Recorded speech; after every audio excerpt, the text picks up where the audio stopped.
Hello everyone, my name is Anton Naslebi and I would like to welcome everybody to my speech. Thornton T. Munger said the habit of saving itself is an education. The purpose of today's speech is to talk about the financial consequences that has been infringed on people who are not financially stable, financially aware, and financially educated. A Breeze article written by Bob Phillips states that 70% of millennials living in the US today as of 2022 live paycheck to paycheck with no savings nor investing.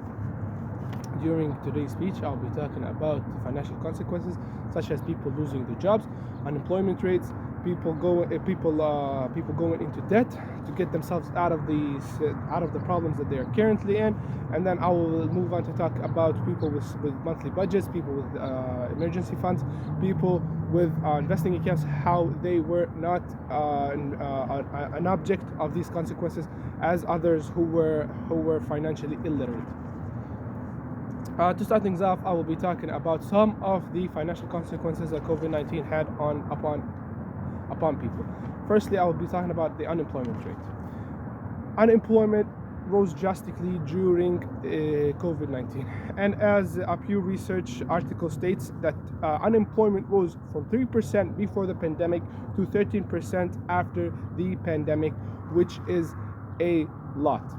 As we can see over here, before the pandemic, in January, February, and March, we had no small to no unemployment. We had a little unemployment, 3%, 3%, 3%, and then at the end of March, beginning of April, we started to seeing the numbers pump up by 10%, by 12%, and then potentially cooling off as we headed towards the summer.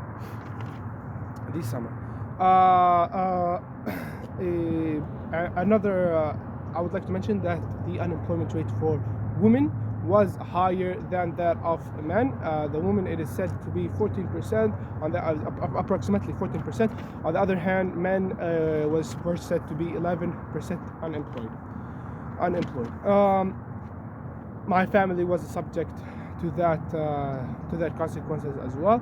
One of my aunts, she is a very kind, heartwarming woman who is a single mother of 4 kids. She takes care of her kids. Had a wonderful job with a wonderful income. She had a good job, and she had a good income, and she was infringed to the consequences of unemployment, where her boss told her that she could no longer work due to them cutting off employees due to COVID-19. So she was laid from work. She had no savings, she had no investing, and she didn't budget her monthly income, unfortunately. So she was a subject to these consequences. She could barely make it through the month. Other family members had to save her, and you could tell me the government had relief programs such as unemployment, such as stimulus checks, but unfortunately her job was paying her way much than unemployment did, and way much than a stimulus check of $1,200 and $600 would pay her as well. On the other hand, people that were unemployed had to increase their debt, had to pile up some debt on themselves in order to get themselves out of the current situation of them not being able to afford living and afford their bills. So they had to head out for one solution, which is debt. Many of families, individuals maxed out their credit card debt, and a CNBC article states that 40% of Americans increased their credit card debt due to COVID-19. But this is a problem where people presented a solution for a short-term problem, but this solution presented them with a long-term problem where they had debt on their backs, and they should pay that debt 4 years, 3 years, 4 years to come. My dad was an example of this. Back home, to take care of my family, he had to go ahead and use his credit card to purchase goods and some services, such as buying from the grocery shops, filling up gas, and other things. As a result, when he checked his bank statement at the end of 2 months, he noticed that he had accumulated $8,000. When he went to talk to the bank, they told him that this $8,000 had to be paid through the next year to 2 years, which infringed on him more expenses through the next a year or two. Fundamentally, and on the other hand, people who budgeted their income, putting a portion of it to saving, putting a portion of it to their expenses, putting a portion of it to investing, were not as infringed as other people. It is very important that families and individuals follow a monthly budget for their income, so that they can be more financially aware of their aware of the financial situation. By using an online template, a simple budget sheet where they could divide it through expenses, through investing, through savings, and through others, they could divide their income up to categories and make sure that they are aware of their financial being. As well, people with emergency funds and with savings accounts such as Roth IRA were not obligated to these financial consequences as much as others will not. Simply, a Roth IRA or a 401k is an retirement account where an individual saves a portion of his income each month to this investing, where they invest in mutual funds in the stock market. And people who lost their jobs had the opportunity to cash out some of their investments in order to take care of their short-term problem, which did not infringe on them to go to debt.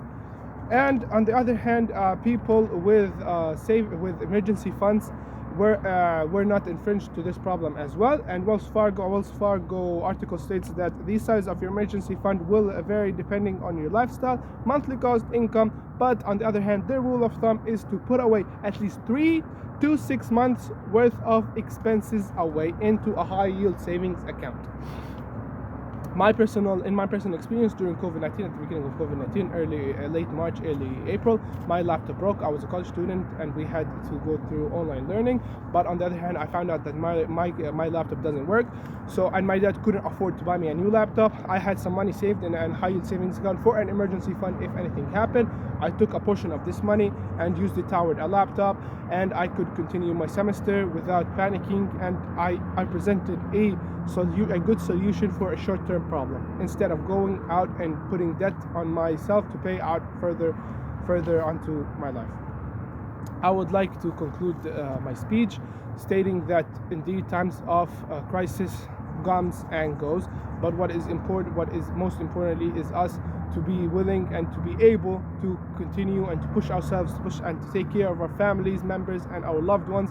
And indeed COVID-19 was a time of crisis where it came, and it is going as we speak today. It did have some financial consequences on a lot of people. It did infringe people to financial instabilities. But people who were prepared, people who budgeted their income, people who had savings, people who had investing where they could cash out some of their savings, some of their investing, and go ahead and present a solution for this crisis, for this problem, they were fine and they recovered faster than other people. To end my speech, I would like to state a quote from my favorite investor and financial advisor, Warren Buffett.